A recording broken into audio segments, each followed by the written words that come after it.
آپ جتنی ایلوکوینٹلی press conferences کرتے ہیں اتنی ایلوکوینٹلی جو ہے وہ آج میں امید کرتا ہوں کہ آپ ہمیں یہ بھی ایکسپلین کر دیں گے پہلے کہ یہ جو Iran Pakistan gas pipeline کا مسئلہ ہو گیا ہے، اب ہم کیا کریں گے؟ ہم تو پھنس گئے، یعنی کہ between the dual and the deep sea, ایک طرف امریکن سیکشن ہے، ایک طرف ایران کی قانونی کارروائی ہے. کیا ہم کیا سوچ رہے ہیں؟ ہماری پالیسی کیا؟ اب کیا کرنے جا رہے ہیں ہم؟ نہیں، کوئی اتنا بڑا مسئلہ نہیں ہے جی. ہمارے ایران سے بڑے دیرینہ تعلقات ہیں، ہمارا ہمسایہ ملک ہے. ہمیں پہلے بھی وہ ٹیکنیکل تو ہم ایک دوسرے کو نوٹسز دیتے رہتے ہیں، مگر پہلے بھی ہماری کوشش یہی تھی کہ کوئی ایسا طریقہ کار طے کیا جائے کہ ہم پہ سینکشنز نہ لگیں اور ہم وہ جو گیس ہے اس کو لے سکیں. تو ابھی بھی تمام راستے کھلے ہیں، کانورسیشنز جاری ہیں. انشاءاللہ کوئی نہ کوئی راستہ ہم نکال لیں گے، کوئی اتنا بڑا مسئلہ نہیں ہے. لیکن وہ کیونکہ کورٹ میں جا رہے ہیں، ان کی بھی مجبوری ہے، کیونکہ اگر وہ نہیں جاتے سپٹمبر میں جو خبر ہے تو وہ ان کے پاس وہ رائٹ بھی ختم ہو جاتا ہے. تو کورٹ میں تو وہ جا رہے ہیں، اس کا مطلب ہے ہمیں بھی کورٹ میں جانا پڑے گا. تو وہ تیاری ہو گئی ہے، وہ جو جن لوگوں نے، جن فرمز نے ہمیں ریپرزینٹ کرنا ہے ان کی سلیکشن ہو گئی ہے، ہمارے آرگیومنٹس تیار ہو گئے ہیں. دیکھیے، ہر چیز پہ کام ہو رہا ہے سائملٹینیسلی، کیونکہ یہ ذرا میٹر سینسٹیو ہے تو اس پہ زیادہ تفصیلی اس کا احاطہ کرنے سے میں گریز کر رہا ہوں. مطلب آپ کے سوالات سے نہیں گھبرا رہا ہوں، لیکن میں آپ کو 2-3 باتیں بتانا چاہتا ہوں. ایک، ہمارے بہت اچھے تعلقات ہیں، ہم انشاءاللہ راستہ نکالیں گے. بین الاقوامی سطح پہ بھی پوری کوششیں جاری رکھیں گے کہ ہمیں راستہ کوئی ملے. اپنے ہمسایہ ملک ایران سے بھی گفتگو جاری رکھیں گے تاکہ کوئی راستہ نکل سکے. اور باقی بھی جو دیگر جو آپ لٹیگیشن کے حوالے سے بات کر رہے ہیں وہ بھی ہماری تیاری مکمل ہے. لیکن جب اس میں جو ایشو ہے، دیٹ مینس کہ امریکہ سے آئی ایم شور آپ نے بات ضرور کی ہوگی کہ یہ ہمارے پاکستان کی معیشت کے لیے یہ امپورٹ ہے، یہ گیس پائپ لائن ہونا. تو کیا باقاعدہ طور پر ہم نے امریکہ سے یہ کہا کہ جی آپ سینکشن کا ویور دیں، اور کیا انہوں نے باقاعدہ طور پر ہمیں کہہ دیا ہے کہ نہیں، آپ کو سینکشنز کا ویور نہیں مل سکتا؟ نہیں، ہماری بہت سے آپ کو معلوم ہے ذرائع ہوتے ہیں، ان سے گفتگو چلتی رہتی ہے. تو ہماری آن گوئنگ گفتگو ہے جو بہت دیر سے چل رہی ہے، اور ہماری کوشش یہی ہے کہ ہمیں ویور ملے. تو اس وجہ سے یہ تمام کوششیں ان پیرلل جاری رہیں گی.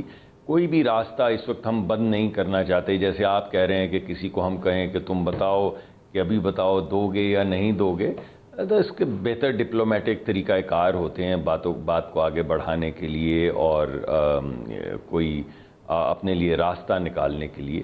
تو وہ ہم راستے نکالنے کے لیے تمام کوششیں ہماری جو ہیں وہ جاری ہیں. اور کوئی اتنا میں اس کو جس طرح آپ یہ کہہ رہے تھے کہ ہماری کوئی ایسا کوئی ریلیشن شپ کا بریچ نہیں ہے. ایک معمولی معاملہ ہے، اس کو دیکھیں گے کیسے لے کر چلنا ہے اور کیسے طے کرنا ہے. اچھا ڈاکٹر صاحب، تھوڑی سی پھر پولیٹیکل بات کر لیتے ہیں. میاں نواز شریف صاحب جا رہے ہیں برطانیہ. اس کی آفیشلی یہی ایکسپریشن ہے کہ میڈیکل ٹیسٹ کے لیے جا رہے ہیں، یا کوئی سیاسی کارروائیاں بھی ہیں؟ What's the plan? دیکھیے، میرے پاس تو اس کی تفصیلات نہیں ہیں، لیکن آپ کو یہ معلوم ہے کہ میاں صاحب کی صحت خراب ہے، ان کے آپریشنز ہو چکے ہیں.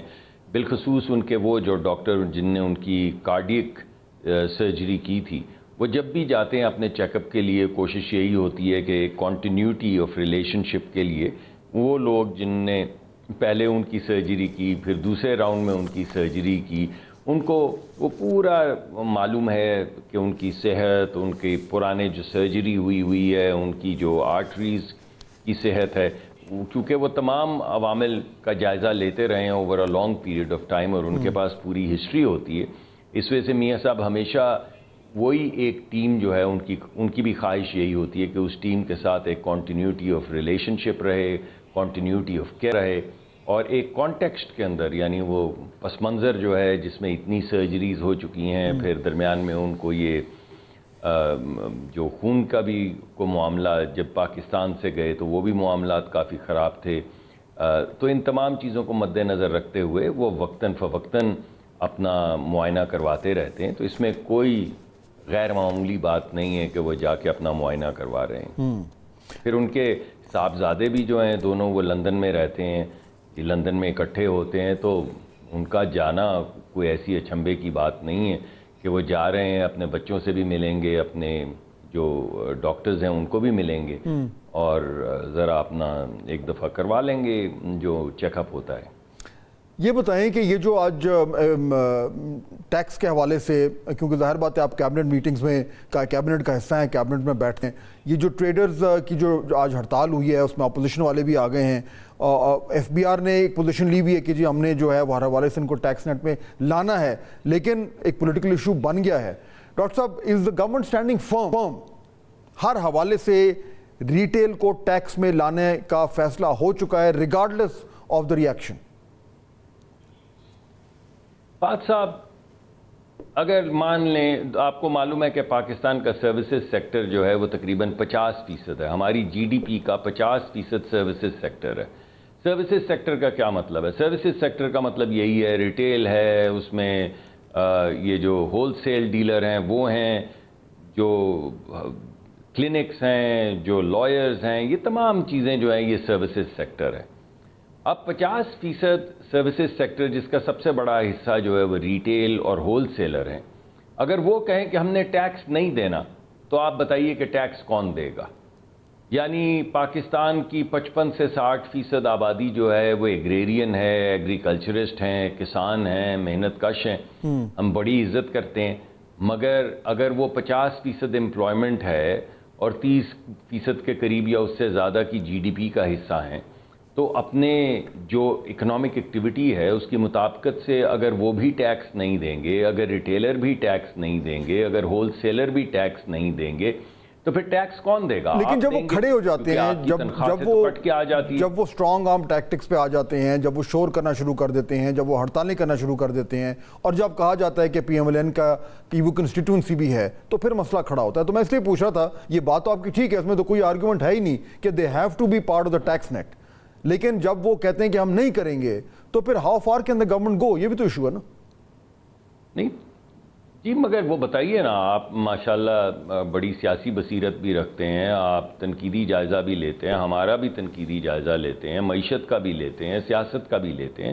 آپ بتائیے ایک ملک میں اگر اس کی 50% جی ڈی پی اور 55-60% امپلائمنٹ جو ہے وہ کہہ دے کہ ہم ٹیکس نہیں دیتے، تو جو پھنس جائیں گے آپ کی طرح کے لوگ وہ پھر دیں گے، ملک تو چلے گا نا۔ آپ جب باہر نکلتے ہیں تو سڑک تو ہے، اگر ٹوٹی ہوئی بھی ہے تو سڑک تو ہے، بجلی تو ہے، سینیٹیشن کا نظام تو ہے، پولیس بھی ہے، اسکول بھی ہیں، ہسپتال بھی ہیں، رینجرز بھی ہے، دفاع بھی ہے ملک کا، تو یہ چلانا تو ہے۔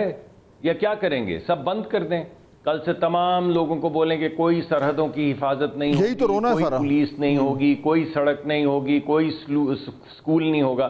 تو دیکھیے، اگر ملک کے پاس تو، سرکار کے پاس تو ایک ہی طریقہ ہے صرف ریونیو جنریشن کا، وہ تو ٹیکسیشن ہے۔ ہمارے پاس کیا طریقہ کار ہے؟ بس پھر آپ نے چلانا ہے اور آپ نے پھر یہ بیک آف نہیں کرنا، کیونکہ ماضی میں تو ہمیشہ یہی ہوا ہے کہ گورنمنٹس نے ہاتھ ڈالا ہے پھر وہ پیچھے ہٹ گئی۔ نہیں، ہم بیٹھتے ہیں ہمیشہ، جی ہم ہمیشہ بیٹھ کر بات کرتے ہیں، اور اگر کسی کی کوئی جائز کوئی ایسی بات ہو، بعض مرتبہ جب آپ ٹیکس امپوز کر رہے ہوتے ہیں تو کوئی بات نظر سے نہیں گزرتی یا گمان میں نہیں آتی، اور اگر کوئی ایسی چیز ہو تو بیٹھ کے بات کی جا سکتی ہے تاکہ ایک ریزنیبل ٹیکسیشن کا فریم ورک ہو۔